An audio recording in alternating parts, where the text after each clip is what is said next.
Oke, saya lanjut dulu ke materi baru ya, materi baru.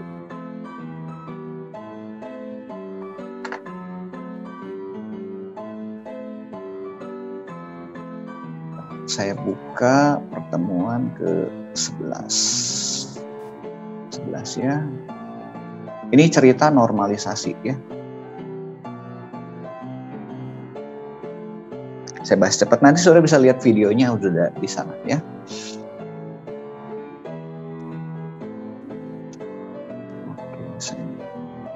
Kalau ada yang bertanya, saudara boleh itu aja ya, tanya langsung. Oke, saya akan jelasin cepat. Nah, normalisasi itu sebetulnya gini. Kalau kita nanti kan tadi punya table, punya IRD gitu kan ya, punya IRD nanti kan tujuannya tuh nanti akan dibentuk ke dalam table. Ya, jadi secara fisiknya ada di dalam table ya. Dengan table kita bisa nanti membuat scriptnya kan ya. Kalau dalam bentuk IRD saudara masih belum kelihatan detailnya ya. Jadi ada dua model IRD, model relasi ya. Kemudian ini proses untuk mengubah suatu relasi yang memiliki masalah tertentu ya. Nah, tujuannya buat apa? Tujuan dari normalisasi ini kita ingin verifikasi nih dari IRD itu ke tabelnya ini benar nggak gitu kan ya. Nah, ada namanya anomali. Anomali itu pengecualian ya. Anomali itu ada suatu masalah ya, masalah yang terjadi ya di dalam normalisasi ini ya. Jadi normalisasi proses mengubah suatu relasi gitu kan ya, relasi IRD itu. Kita lihat dulu deh anomalinya ya. Jadi anomali pada proses basis data ini memberikan efek samping yang tidak diharapkan ya. Jadi menyebabkan integritas data atau ketidakkonsistenan data. Saudara nanti bisa lihat nanti contohnya ya. Jadi ketika data itu dihapus, ketika data itu ditambah, ketika data itu diupdate ya, ada kemungkinan terjadi anomali. Anomali ini harus dihindari gitu kan ya. Oke, kita lanjut. Nah, ada tiga jenis anomali ya. Anomali permajaan ya. Jadi ketika kita mengubah ya sebenarnya anomalinya gampang lah, saudara. Insert, update, delete. Kalau sini bicara update, insert sama hapus ya, delete gitu kan ya. Nah, permajaan itu maksudnya update ya. Jadi kalau kita ngubah data nih ya, tapi ngubah datanya hanya sebagian tetapi yang lain nggak berubah nih, jadi terjadi tidak konsisten gitu kan ya. Nah, begitu juga kalau kita nambahkan sesuatu, kalau hanya ditambahkan satu elemen data, yang lainnya datanya kosong atau datanya nggak lengkap gitu kan ya, itu juga jadi masalah gitu kan ya. Begitu juga kalau kita menghapus suatu data gitu kan ya, data yang tidak terhapus ini mungkin data yang lain jadi akan hilang gitu kan ya. Nah, ini perlu diperhatikan anomali ini. Jadi update, insert, sama delete gitu kan ya. Nah, paling ini gampang ya, ini istilahnya permajaan update lah ya. Nah, contoh ini anomali permajaan atau update gitu kan ya, kalau kita ngupdate data. Justru kalau di database itu data yang cukup operasi yang penting itu adalah create. Untuk create-nya, untuk membuatnya, nanti sudah bisa insert, bisa update, bisa delete gitu kan ya. Nah, contoh sebentar kelewat nih, update ya. Misalnya ini sudah lihat nih, ada Citra Bandung Zip ini ya, dia membeli barang gitu kan ya. Kemudian ada Citra nih, orang yang sama data sini. Seandainya Citra ini katakanlah pindah ke Bogor ya, jadi kalau saya hanya ngubah yang di sini saja, padahal Citra yang sama, kalau pindah ya ke Bogor ya semua juga pindah. Karena ada dua nih datanya, kalau saya hanya ngubah ini terjadi anomali nih ketika update, ketika permajaan ya. Jadi gimana caranya? Harus diubahnya dua-duanya gitu kan ya. Ya Bogor ini jadi Bogor juga supaya tidak terjadi anomali ya. Anomali itu katakanlah datanya jadi nggak konsisten gitu kan ya. Ini contoh update ya. Ada yang nama yang sama nggak ada ya. Ini kebetulan orang yang sama ya, orang sama. Kalau ada perubahan. Oke, kita lihat lagi perubahan ini ya. Misalnya kita ngubah kota, bisa juga ngubah namanya nih. Oh ini kurang lengkap namanya misalnya citra M.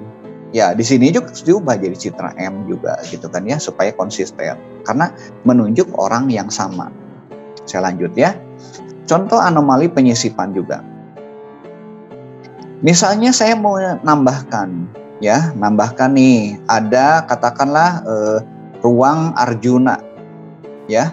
Dia terdapat di gudang selatan. Jadi saya nambah di sini Arjuna ya, gudang selatan. Tapi kuliahnya nggak ada nih. Nggak konsisten juga ya. Jadi padahal satu tabel ini gitu ya, satu data ini kita butuh kuliah, butuh ruang, butuh tempat. Jadi kita nambah nih ada data yang kosong ya. Kalau di dalam tabel itu kan ada istilah yang not null ya. Ini misalnya nggak boleh kosong nih, ini nggak boleh kosong, nggak boleh kosong. Ketika kita nambah hanya ruang dan tempat saja, ini terjadi error ya, terjadi anomali ketika penyisipan. Ya, jadi nanti perlu diperhatikan untuk ini. Contoh lain nih, anomali penyisipan ya. Misalnya saya mau masukkan nih bahasa Jerman nih. Ini saya punya nih kursus ini ada nomor siswanya. Ini siswa-siswanya ya pakai kode gitu kan ya. Ini ada nama kursus, ada biayanya. Ya. Nah, contoh yang paling bawah misalnya nomor siswanya adalah 20, diambil bahasa kursusnya Jepang, biayanya 65. Nah, seandainya saya mau nambahkan nih bahasa Jerman nih, ada biayanya 70. Bahasa Jerman 70. Tetapi siswanya nggak ada, ya nggak bisa gitu kan ya. Karena ini ketiganya harus diisi gitu kan ya. Itu anomali penyisipan. Jadi ketika kita nyisip nih, kalau ada error, ini kenapa nih gitu kan ya. Gitu. Lanjut lagi, penghapusan juga sama lah ya, penghapusan. Misalnya gini, ini saya punya data kuliah, punya ruang, punya tempat nih ya. Bagaimana jika kita menghapus matematika 1 nih, matematika 1 nih ya. Ketika saya hapus matematika 1, apa yang terjadi? Ruangnya juga akan kehapus, gudang selatan akan kehapus nih. Jadi ketiga-tiga ini akan kehapus nih datanya. Padahal saya hanya hapus matematika 1 aja gitu kan ya. Nah itu anomali penghapusan. Jadi ketika hapus harap diperhatikan jangan sampai mengganggu data-data lainnya juga gitu kan ya. Nah, dependensi ini ketergantungan ya, ketergantungan. Ada ketergantungan fungsional, ada fungsional sepenuhnya, ada ini fungsional, ada dependensi total, ada transitif. Apa itu? Kita lihat juga ya nanti beberapa. Nanti kita lihat dari simbolnya ya. Jadi fungsional ini suatu atribut ini mempunyai dependensi ya. Jadi kalau kita punya X dan Y ya, punya atribut ya, atribut ini punya satu tabel lah ya, satu tabel atau satu entitas ada atributnya A, B, C, D, E gitu kan ya. Atau misalnya ada X sama Y gitu kan ya, X dan Y gitu kan ya. Nah X ini ya, atribut Y mempunyai dependensi tergantung ya, fungsional terhadap X. Ya, simbolnya kayak gini nih. Jadi si Y ini tergantung daripada X. Contohnya apa nanti kita lihat ya. Ini fungsional, dependensi fungsional sepenuhnya. Ya. Jadi kalau suatu Y mempunyai dependensi fungsional penuh terhadap X, jika Y mempunyai dependensi fungsional penuh terhadap X dan Y. Ya. Y tidak memiliki dependensi terhadap bagian X. Nah, nanti kita lihat contoh-contohnya ya. Ini juga dependensi total gitu kan ya. Nah, contoh. Saya punya X nih, punya Y. Jadi punya satu entitas ya, ada NRP dan nama nih. Ini dependensi. X misalnya NRP ini adalah X, nama ini adalah Y ya. Kalau saya bicara NRP, saya udah pasti tahu nih namanya siapa. Ya. Jadi Y ini tergantung daripada sebetulnya X. Y ini dependensi terhadap X. Bacanya kayak gitu. Ya, dari kanan ke kiri gitu kan ya. Y ini tergantung dependensi, simbolnya seperti ini, orang kasih simbol. Maksudnya gini. Kalau saya punya NRP seseorang, saya pasti tahu namanya, pasti orangnya itu gitu. Nggak mungkin salah. Tetapi kalau misalnya saya bicara Ali Bakar gitu kan ya, Ali Akbar gitu kan ya. Ali Akbar, NRP berapa? Kita nggak tahu nih, belum tahu. Mungkin ada Ali Akbar yang lain. Ya. Kalau misalnya saya bicara, misalnya kalau di kelas misalnya ada dua nama yang sama gitu kan, Ali Akbar gitu kan ya. Ali Akbarnya 001, 9801 misalnya. Di angkatan ada juga misalnya 990010 gitu.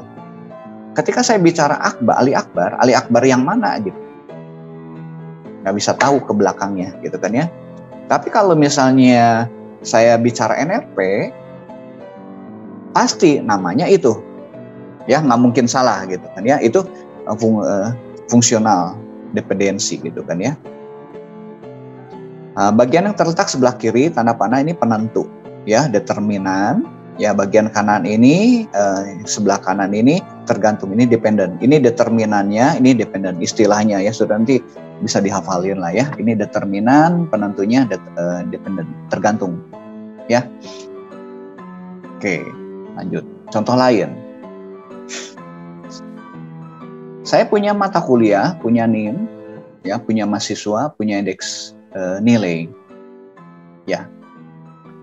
Nah, kalau kita lihat dari NIM dengan NIM ini tergantung nama ini tergantung dari ini. Ini determinannya, ini penentunya, ya. Nah, kalau bicara indeks nilai satu keseluruhan ini saya bicara saya bicara ini nilai ini tergantung terhadap mata kuliah, terhadap NIM, terhadap mahasiswa, ya. Atau tergantung mata kuliah dan NIM aja udah cukup sebetulnya, ya. Kalau saya tahu nama mata kuliah dan NIM-nya, saya nggak mungkin salah nilainya yang mana, gitu kan ya. Contoh struktur data 90 ini punya Alia Akbar ya, nilainya A. Saya punya basis data nih, mata kuliahnya basis data, kemudian NIM-nya ini dapat nilai C, gitu ya. Udah pasti gitu kan ya. Oke. Jadi ini tergantung sama dua ini sebetulnya. Boleh tergantung sama 3 juga gitu ya. Jadi gambarnya X, Y, Z ya. Misalnya kalau enggak ini adalah X-nya nih. 3 ini X, ini adalah Y-nya gitu kan ya. Lanjut lagi. Contoh fungsional dependensi ya. Pembeli, kota, jumlah barang juga kan ya. Kalau saya punya pembelinya, punya kota, ini menentukan jumlahnya kan ya. Jumlahnya. Jadi nggak mungkin salah nih. Pembelinya 1 nih, oke, S dari kota, ya, kotanya dari barangnya. Oke, kita lanjut lagi berikutnya ya. Jadi jumlah ini ditentukan oleh 3 ini. Ini determinannya, ini dependennya. Contoh lagi yang tadi ya, saya bicara mahasiswa nih, mengenai nilai yang tadi ya, mahasiswa. NRP nama mata kuliah menentukan nilai ya. Nah, kalau saya tahu NRP, apakah saya bisa tahu nilainya? Nggak bisa kan ini. Ini nggak bisa nih. Kalau hanya tahu NRP nilainya. Nilai yang mana? Nilai yang mana? Nilai mata kuliah apa? Baru kita bisa tahu nilainya gitu kan ya. Jadi NRP ini nggak bisa menentukan nilai ya. Nah, mata kuliah juga sama, nggak bisa menentukan nilai. Kalau kita bicara mata kuliah nilainya berapa? Nilai punya siapa? Mata kuliahnya yang mana? Nilai punya siapa? Punya NRP yang mana? Baru kita bisa dapat ini ya. Jadi relasinya ini ya yang di atas ini. Ya. NRP mata kuliah menentukan nilai. Kenapa nama nggak dibawa serta? Cukup nama ini ya, tadi kalau ada namanya, nama cukup sudah dengan NRP mewakili. NRP mewakili ini. Ini fungsinya buat apa? Nanti ketika sudah bikin relasi ya, nanti saya jelasin mengenai normalisasi setelah ini ya. Nah, ini ada pelanggan. Kode pelanggan, ada nama kota ya. Kode pelanggan ini nanti akan menentukan nama ya, menentukan namanya juga gitu ya. Kode pelanggan dan kota akan menentukan nomor fax misalnya. Kode pelanggan menentukan nomor fax ya. Mengingat bahwa nomor fax ini tergantung pada kode pelanggan dan kota ya, dan juga bergantung pada kode pelanggan yang tidak lain adalah bagian dari kode pelanggan dan kota. maka nomor fax tidak mempunyai dependensi fungsional sepenuhnya terhadap ini, ya. Jadi nomor fax ini tidak punya dependensi sepenuhnya. Dengan kata lain, nomor fax ini hanya mempunyai dependensi fungsional sepenuhnya terhadap kode pelanggan, ya. Jadi kalau kita bicara kode pelanggan nih, ya, dia akan menentukan nomor faxnya, ya. Jadi kode pelanggan, kotanya nanti pindah-pindah juga. Kalau ini ya pindah-pindah mungkin nggak akan berubah nomor faxnya gitu kan ya, gitu. Contoh dependensi total ya, contoh ini kode pemasok ya, ini ada pemasoknya, ada nama pemasoknya. Jadi kalau kita bicara kode pemasok K1, kita sudah bisa tahu nih nama pemasoknya siapa, ya. Ini disebut dengan dependensi total. Pokoknya si nama pemasok ini kita bisa tahu kalau kita tahu kodenya. Sama seperti kita tadi kalau mahasiswa, kalau kita ingin tahu mahasiswa ini siapa gitu, kita cukup nama NRP-nya, pasti nunjuk ke orang itu. Tapi kalau kita bicara nama, ya, kita bicara nama, ya. Kalau kita bicara nama, misalnya nama Teddy yang mana NRP-nya? Nah itu sudah nggak bisa tahu. Mungkin nama Teddy lebih dari satu, ya. Di kantor saya nama Teddy, di Maranatha namanya Teddy itu ada 3 atau 4 gitu kan ya. Ada Teddy Markus, Teddy Yusnandar, ada Teddy apa lagi gitu kan ya. Gitu. Kalau hanya bicara Teddy yang mana gitu kan ya. Oh, dosen juga ada nama, di ekonomi ada nama Teddy juga gitu kan ya. Ada 4. Di Maranatha 4 atau 5 deh kayaknya nama Teddy. Kita nggak bisa tahu nih nick-nya gitu kan ya. Tapi kalau kita tahu nick ini sebenarnya. Nah, ini sebetulnya dependensi total. Contoh lagi ya, kode jurusan. Kalau sudah udah tahu kode jurusan, pasti tahu nama jurusannya gitu kan ya. Tapi kalau kita tahu nama jurusannya, mungkin bisa kodenya belum tahu kalau ada nama jurusan yang kebetulan sama gitu kan ya. Tapi kebetulan kalau nama jurusan sih nggak ada yang sama lah, biasanya berbeda-beda. Transitif nih. Yang transitif ini ada kuliah nih. Kuliah ini menentukan nanti ruang dan waktunya misalnya ya. Kalau kuliah ini. Ruang menentukan nanti tempat. Kuliah bisa menentukan ruang ini, ruangnya di mana, tempatnya di mana. Ya, tapi sebetulnya nanti tempatnya kan bisa beda-beda nih ya, gitu kan ya. Kalau ruang ini udah pasti nih tempatnya di mana gitu kan ya. Ruang ini tempatnya di mana gitu kan, nggak mungkin berubah gitu kan ya. Tetapi kalau misalnya waktu nih, ini waktu nanti bisa berubah-ubah gitu kan ya. Oke, saya akan tunjukkan ke ini, gambar ini ya.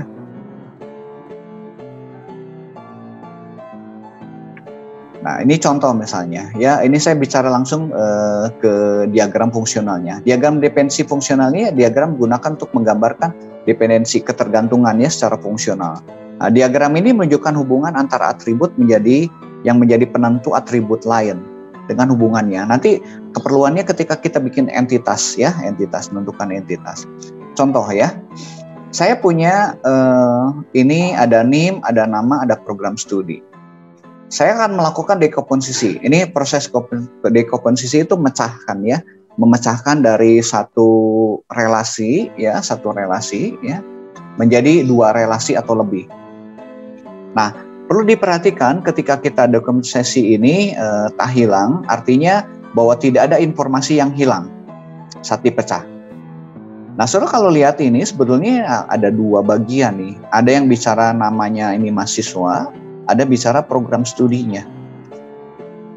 Ya, walaupun ini di dalam satu relasi.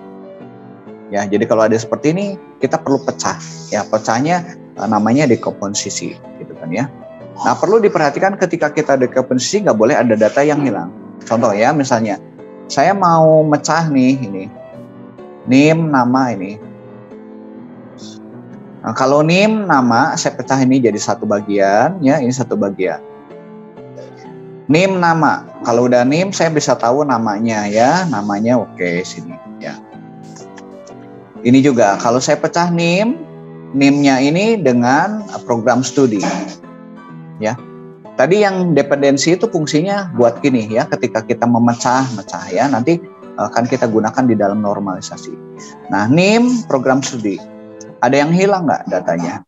Ini nggak ada yang hilang ya. Jadi ketika kita bicara NIM ekonomi, oh saya udah tahu nih. NIM-nya adalah Ali ya. Oh dia ikut program studinya ekonomi ya. Kalau saya cari NIM 02 udah tahu nih, NIM-nya ada di sini. Edi pasti ini ekonomi. Nih. Nah, kita coba lihat dekomposisi yang menjadi hilang.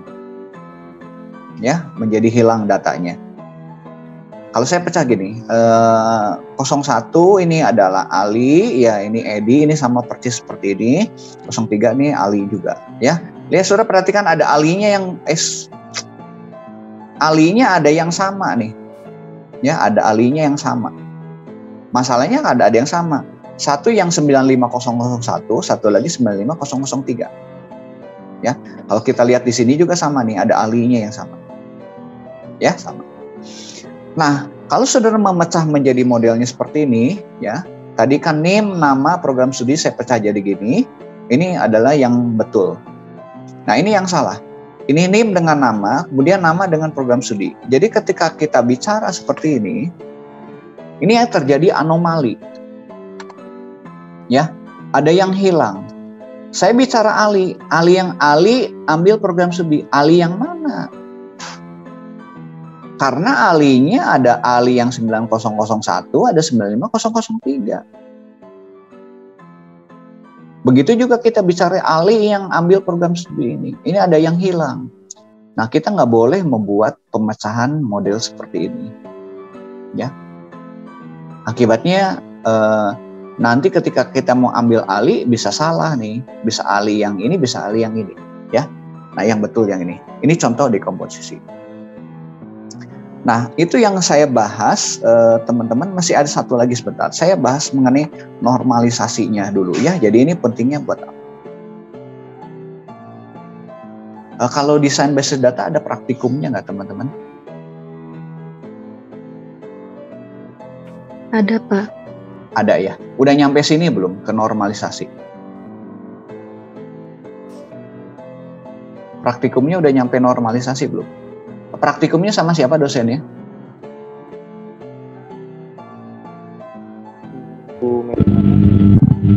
Bu Meli ya? Ya. Oke. Bu Meli, Pak. Udah sampai normalisasi belum? Belum ya? Belum sih, Pak. Oke. Saya jelasin dikit ya. Ada 20 menit lagi, 15 menit lagi lah ya. Nah, tadi jadi ketika kita memecah dekomposisi, kita perlu hati-hati jangan sampai ada informasi yang hilang ya. Nah, saya mau bahas mengenai normalisasi. Jadi bentuk normal ini adalah suatu bentuk aturan yang dikenakan pada relasi-relasi dalam database yang harus dipenuhi relasi tersebut. Level normalnya nanti normal 1, 2, 3 dan seterusnya gitu kan ya. Nanti kita lihat contoh deh. Kalau sudah hanya baca ini mungkin nanti nggak jelas ya. Nah, ini 7 macam bentuk normal. Ya, tapi sebelumnya udah sampai normal ketiga udah bagus lah ya. Keempat ini bolehlah ini ya. Tapi kadang-kadang jarang dibahas ini ya. 1, 2, 3 sampai sini deh bentuk BN, BCNF ya. Ini sebetulnya yang ketiga, nanti direvisi dikit ya.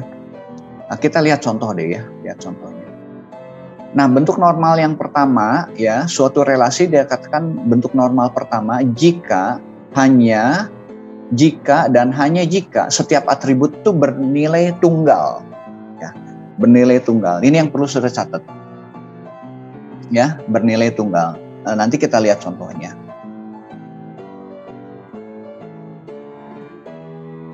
Ya, satu baris hanya satu nilai, satu kolom, satu contoh gini ya.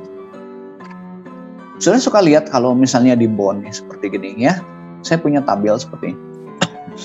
Ada NIP, ada nama, ada jabatan, ada keahlian, ada lama. NIP 107 namanya Ilham, analisis senior. Tapi dia punya keahlian nih, ada 2, ada Cobalt, ada Oracle. Dia lamanya katakanlah Cobalt 6 tahun ini nih. Nah, ini kalau ini ada masing-masing ada 2 nih. Ya, ini harusnya dipecah nih. gitu kan ya. Jadi satu baris. Contoh lagi Rian ya. Rian ini punya 2 keahlian COBOL sama ini ya. Fisika, nama fisika ya, pemogram dia punya 3 ya. Nah, bagaimana kita ngubah yang bentuk yang pertama? Bentuk pertama adalah kita akan ubah ini menjadi satu baris, masing-masing satu baris. Nggak boleh ada 3 baris, nggak boleh ada 2 baris gini ya. Kalau yang sudah satu baris ya udah. Misalnya ada Teddy nih, misalnya NIP-nya 001 namanya Teddy, jabatannya misalnya programmer, misalnya Delphi gitu kan ya. Ya udah, cuma 1, nggak jadi masalah. Tapi kalau yang ada 2, 3 ini harus pecah. Nah, dipecahnya jadi apa? Pecahnya jadi gini nih, simple ya. Ilham analisa senior ini COBOL Inem gitu kan ya. Nah, sudah tinggal ditulis lagi nih. Ya. Kebayang ya? Ini gampang ya. Normal yang bentuk pertama ya, normalisasi bentuk yang pertama. Jadi nggak boleh ada yang katakanlah 2 baris seperti ini ya, 3 baris gini ya. Contoh lagi, misalnya saya punya punya nama ini pendidikan, ada pendidikannya katakan SD, SMP, SMA gitu kan ya, SD, SMP, SMA 3 ya. Nanti saudara harus pecah di sini. Teddy misalnya ini sekolah pendidikannya SD, nanti SMP, SMA gitu kan ya, harus dipecah jadi 3 ya. Oke, ini Ilham juga sama ya, pecah ya. Terus ini tadi fisika tuh pemogram ininya sama semua ya, tapi yang ini dipecah. Bentuk pertama, ada pertanyaan nggak mengenai bentuk pertama? Lanjut ya, bentuk kedua. Contoh lagi nih, ini yang bentuk pertama nih. Contoh B untuk buat pertama, ini sudah lihat nih, ada item 1, item 2, item 3, item 4 ya. 52 nih, 52 50 002 nih, ada item 1, item 2, 3, 4 totalnya gini ya. Diubahnya kayak gini, ini kan jadi ada 4 kan, 1, 2, 3, 4 nih ya. Ada 4 item nih, dia beli 4 item, ini membeli 3 item, ini membeli 2 item. Sudah ubah jadi kayak gini datanya. 501 dia 4 item kan, item P1, P2, P3, P4 tuh, 4 item. Yang tadi, kembali lagi yang 5002 dia ada 3 item nih, P3, P5, P6 ya. Kita ubah nih, 502, P3, P5, P6 ya. Yang ini juga sama ya. Kita lihat kembali ke sini. Dia ada 2 item P1, P2. Nah, kita ubah P1, P2. Disimpel ya, bentuk ke-1. Pokoknya semua diubah menjadi 1 baris. Ya, nggak boleh ada double-double. Jadi kalau gambarnya bentuknya nanti ke samping nih itemnya, sudah pecah gitu kan ya. Oke, bentuk pertama ya. Nah, sekarang bentuk kedua. Bentuk kedua adalah suatu relasi dalam bentuk normal kedua jika dan hanya jika berada pada bentuk normal pertama. Ya, normal pertamanya harus dipenuhi dulu. Tadi ada bentuknya 1 baris, 1 baris, 1 baris gitu ya. Dan semua atribut ini bukan kunci memiliki dependensi sepenuhnya terhadap kunci primer. Dengan kata lain, setiap atribut harus bergantung pada kunci primer. Jadi ada tambahannya. Jadi bentuk yang pertama tadi 1 baris tadi ya, harus 1 baris. Nah, di bentuk kedua ini ada ketergantungan terhadap kunci primer. Ya. Nah, diubah bentuk kedua ya dengan melakukan dekomposisi. Ya, tadi kita udah melakukan komposisi. Jadi tadi udah 1 tabel, kita akan pecah menjadi 2 atau 3 tabel atau lebih. Pokoknya lebih dari itu ya. Supaya ketergantungan terhadap primary ya, kunci primer ya. Contoh kunci primer itu tadi misalnya NRP gitu kan ya, kalau di dalam mahasiswa itu. Kalau barang itu nanti ada ID barangnya gitu kan ya. Ya, kita lihat contohnya ya. Jadi nah, ini jelaskan anomali yang terjadi contohnya ya, kandidat key. Ini kita bicara kandidat key yang sebelumnya key apa yang jadi kandidat ya nanti, tapi Saudara harus membuat fungsional dependensinya dan komposisi. Ini di kedua. Nah, kita lihat contohnya. Nah, saya punya seperti ini yang tadi. Ya, ini udah bentuk ke satu nih. Ya, udah satu baris semua. Bagaimana nih bentuk keduanya? Nah, saudara akan melihat nih, ini ada nip, ada nama nih. Nama dan nama ini sebetulnya tergantung daripada nip. Kami udah bisa tahu nih, gitu kan ya. Kalau saya tahu nipnya ini, pasti namanya si A atau si B gitu kan ya, pasti ya. Tapi kalau kita tahu nama, belum tentu tahu nip. Nah, jadi ini nip dengan nama. Contoh lagi misalnya ya, kita lihat lagi berikutnya. Nah, kita pecah nih, jadi dua ya. Ini kan ada banyak gini ya. Sudah bisa gini, saya punya nip nama jabatan ya. Jabatan juga sebetulnya nanti mengikat ke namanya ini gitu kan ya. Nip, nama sama jabatan. Kita pecah gini ya. Dengan keahlian dan lamanya. Ini kedua ya. Nah, saudara di sini harus nama nih. Harus nip. Nggak boleh nama. Kalau pakai nama nanti ada dekomposisi yang hilang. Ya, ada yang hilang. Kenapa? Kalau nama kita nggak bisa tahu nipnya. Tapi kalau tahu nip saya udah bisa tahu nama. Bisa tahu jabatannya juga apa. Ya. Kalau saya tahu nip, saya bisa tahu namanya, bisa tahu jabatannya. Jadi ini tergantung pada nip sebetulnya ya. Nama tergantung pada ini, jabatan juga tergantung sama nip juga ya. Nah, kita akan pecah. Ini bentuk kedua komposisinya. Oke. Sekarang ketiga. Nah, ketiga, saya masih ada waktu nggak? Oke, ada 10 menit lagi ya. Suatu relasi dikatakan bentuk ketiga jika berada dalam bentuk normal kedua. Jadi normal ke satu dan normal keduanya harus dipenuhi. Ya. Nah, tambahannya ini, setiap atribut bukan kunci, yang bukan kunci tidak memiliki dependensi transitif terhadap kunci primer. Akan diubah ya, nanti akan kita ubah ke bentuk ketiga. Jadi yang tadi sudah nanti bisa melihat contohnya ya. Tentukan kandidat key-nya ya. Ini buat fungsional dependensi ya. Kemudian kita dekomposisi. Mirip seperti nomor 2 ya. Yang bagian kedua. Nah, kita lihat ini contohnya beda lagi. Contohnya misalnya ini ada nomor pesan. Ini saya punya relasi nih. Punya nomor pesan, nomor urut, kode item sama nama item. Ada nomor pesannya, ada nomor urutnya, kayak tadi ini ya, nomor pesan nih 501 nih ada 4 item nih, P1, P2, P3, P4 gitu kan ya. Ini nomor urutnya nih, ada 4 ya. Ini nama itemnya, ya, itemnya. Kalau P1 pasti pensil, P2 ini ya, P3 ini P4 penghapus kan ya, P3 pasti penggaris sama nih dengan ini tuh. Kalau ada P5 pulpen, ada P6, ada P1 nih pasti sama dengan ini, pasti pensil ya. Jadi kalau kita tahu kode itemnya, nama itemnya tahu. Nah, ini full dependency. Jadi nama kita lihat ya, ini bagian ini transitif nih, dependency ya. Kalau udah tahu ini P1 pasti nama itemnya udah tahu. Kita lihat hasilnya ya. Hasil bentuk ketiga. Jadi nomor pesanan, ini nomor pesanan, nomor urut, kode item.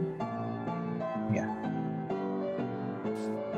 Saya dengan data seperti ini, saya sebetulnya udah tahu nih apa yang dipesan. Ya, saya tahu kode item ini pasti tahu. Nah, saya bisa tahu dari mana. Saya nanti punya satu relasi lagi. Ya, ini nanti jadi calon tabel ya, tabelnya. Kode item P1 ini pasti pensil gitu. Ini bentuk ketiga. Ya, seperti ini. Jadi dari sini sudah bisa tahu ini bisa dipecah nih yang kayak gini. Pecah sendiri. Gitu kan ya, jadi gini.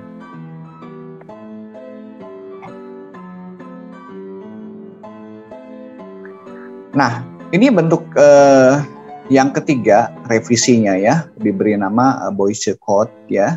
Suatu relasi disebut memenuhi bentuk Boyce-Codd ini jika dan hanya jika semua penentu determinan adalah kunci kandidat. Ya, atribut yang bersifatnya unik nantinya ya. BCNF ini merupakan bentuk normal sebagai perbaikan dari yang ketiga. Suatu relasi memenuhi BCNF selalu memenuhi bentuk ketiga, tapi tidak sebaliknya, gitu kan ya. Nah, cara konversinya, relasi yang sudah memenuhi bentuk ketiga tadi, carilah semua penentu ya yang menentukannya ya. Dan bila terdapat penentu yang bukan berupa kunci kandidat, pisahkan ya relasi tersebut dan buat penentu tersebut sebagai kunci primer. Kita lanjut ya contohnya. Nah, kayak gini nih. Saya punya siswa, punya kursus, punya tutor. Seorang siswa dapat mengambil jumlah kursusnya bisa lebih dari satu nih. Kayaknya Anwar bisa ngambil Prancis, bisa ngambil bahasa Inggris, Budi juga ini dia ngambilnya satu, Cecep dua gitu kan ya. Setiap tutor hanya mengajar pada satu kursus bahasa. Jadi kalau kita bicara Pierre, pasti dia ngajarnya Prancis gitu kan ya. Nggak mungkin dia Inggris. Ini kalau ketentuannya ya. Nah, jadi setiap tutor hanya mengajar pada satu kursus bahasa. Kalau saya bicara baca Prancis, pasti saya tahu tutornya itu juga. Kalau saya bicara bahasa Inggris, pasti saya tahu tutornya siapa. Nah, cuman kalau saya bahasa Inggris, kita nggak bisa tuh tutornya mungkin bisa lebih dari satu. Ya, nih contoh nih bahasa Inggris nih, tutornya dia lebih dari satu nih. Ya, tetapi kalau saya bicara Richard, saya bisa tahu nih ini pasti Richard ini bahasa Inggris nih, karena dia nggak mungkin ngajar yang lain gitu kan ya, ngajarnya hanya satu bahasa. Setiap siswa pada kursus bahasa hanya diajar oleh seorang tutor. Ya, satu bahasa pasti diajar sama tutor nih. Kalau Anwar nih diajar sama Richard nih, dia nggak mungkin diajar sama Susan gitu kan ya. Gitu. Suatu kursus bahasa yang sama bisa saja memiliki lebih dari satu tutor. Ya, ini buat ya, udah dijelaskan ya. Bahasa Inggris dia punya lebih dari satu tutor. Contohnya gini. Kalau saya bicara siswa dengan tutor nih. Ya. Ini dekomposisi ya. Ini saya pecah ya, siswa dengan tutor ya. Kalau saya pecahkan siswa dengan kursus, sebenarnya nanti akan kehilangan datanya. Saya misalnya akan dekomposisi ini, ya, siswa dengan kursus, kemudian kursus dengan tutor gitu kan ya. Nah, siswa dengan kursus ini terjadi masalah. Kenapa? Karena kalau saya bicara Anwar Prancis, saya nggak bisa tahu nih. Prancis bisa tahu karena cuma satu nih tutornya. Tapi kalau misalnya saya bicara Anwar bahasa Inggris nih, dia tutornya siapa? Ya, nah kita lihat dulu yang benarnya dulu ya, yang benarnya. Ini yang benarnya, siswa tutor. Jadi ketika siswa ini saya pecah ya, ini jadi satu relasi, ini relasi yang kedua, siswa Pierre ini. Dari sini saya bisa tahu nggak? Pierre ini, Anwar ini ambil kursus apa? Oh Pierre, saya akan ngelihat Pierre. Oh Pierre ini adalah Prancis, gitu. Ya. Anwar tutornya adalah Richard. Richard ini apa nih? Oh Richard ini bahasa Inggris. Ini kita udah kasih tahu. Budi, ya Pierre ini. Oh Pierre saya tahu nih pasti Prancis. Oh Cecep ini Susan. Susan siapa? Susan ini bahasa Inggris. Ini yang benar, ya. Ini yang benar. Contoh lagi, kalau misalnya yang salah, ya, kalau salah, saya, sorry, ke show-nya. Nah ini, saya kembali ke sini ya. Kalau saya mecahnya sini, saya akan buat coba anotasi ya. Annotation deh. Bentar, permission ini ketutup sama ini. Nah, annotate ya. Kalau saya mecahnya kayak gini nih. Nih. Ini yang ke satu. Ya. Ini yang ke satu. Kemudian yang keduanya ini saya pakai mana warna? Yang merah ya. Nah, nih. Keduanya ini nih. Kursus dengan tutor nih. Ya. Ini sudah nanti akan kehilangan data.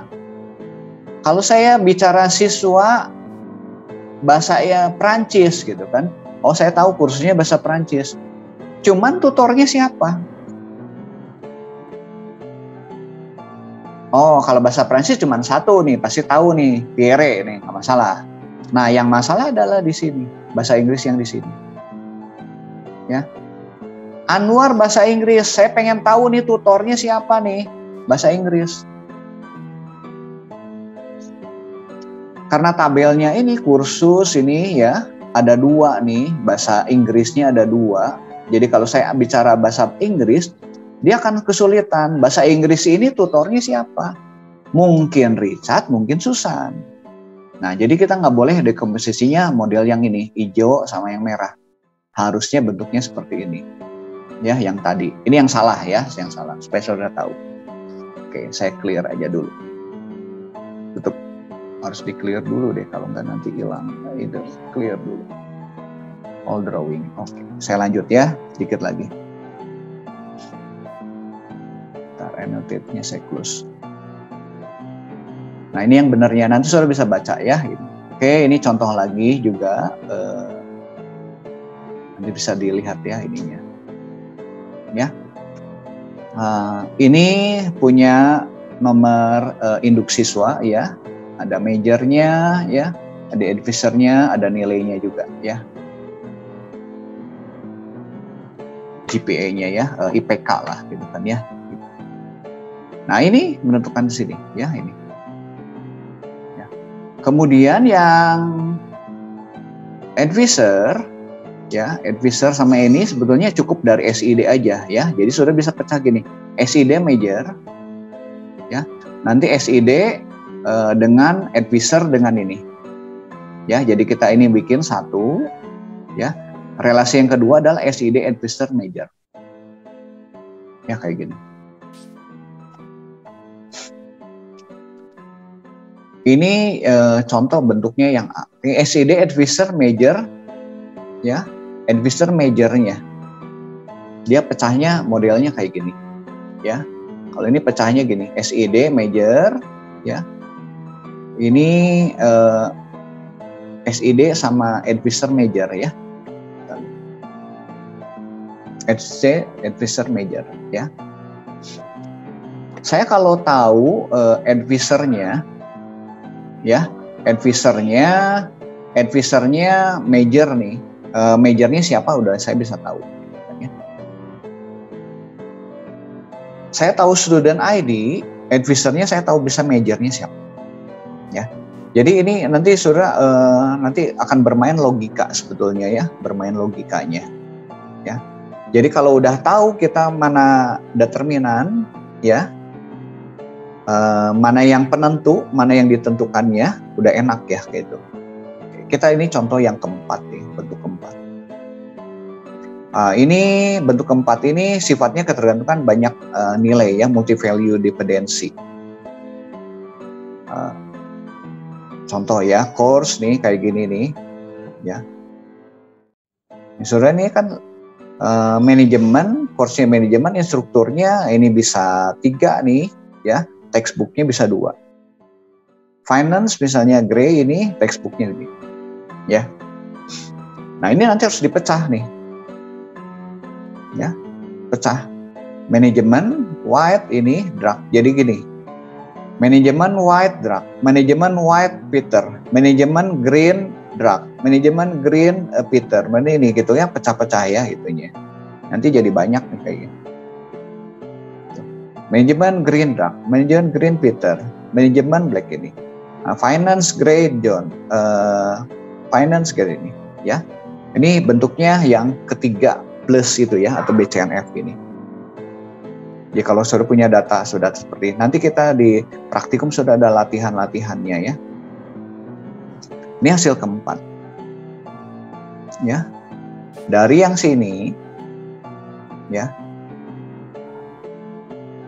Course instructor ya. Jadi kita bisa tahu nih ya. Nih, sebentar. Ini bentuk keempatnya. Dari kalau kita tahu manage course-nya, ya instrukturnya siapa, nanti sudah buat ini. Dari course ini kita bisa tahu textbooknya apa juga. Ya, manajemen ini bisa Drak, bisa Peter, ya. Kemudian finance bisa John, bisa Chang, gitu kan ya. Ini bentuk keempat. Nah, sudah bisa dilihat ya, dibaca ya. Nah, ini bentuk kelima lah. Nanti saya nggak bahas ya bentuk-bentuk kelima lah. Ini cukup yang kompleks ya. Tapi sebenarnya udah bentuk ketiga udah cukup oke lah. Oke, ini contoh-contohnya ya, apa yang mesti dihilangkan ya. Di sini di bentuk anomali yang normal yang ke-1 ya. Saudara, yang multi value ini harus nanti jadikan satu single record ya, single ya.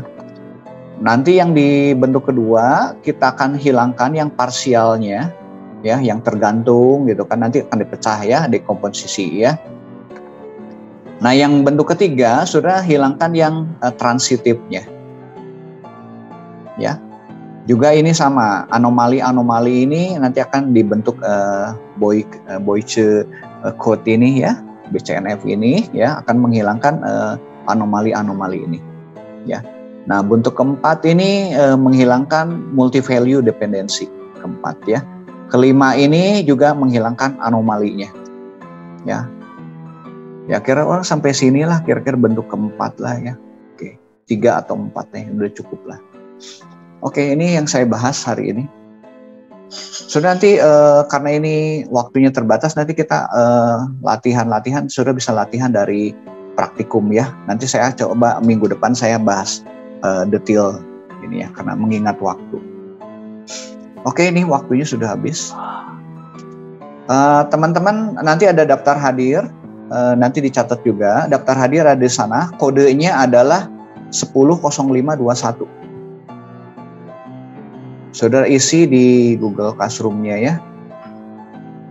Oke, cukup, kita akan akhiri hari ini ya. Oke, kita akan mengucap syukur ya. Bapa kami dalam surga, terima kasih Tuhan buat hari ini. Walaupun ini materinya cukup berat, tapi nanti kami akan memahaminya secara bertahap Tuhan. Ya Tuhan yang tetap berikan semangat, berikan hikmat pada kami semua Tuhan. Dalam nama Tuhan Yesus kami berdoa dan mengucap syukur. Amin.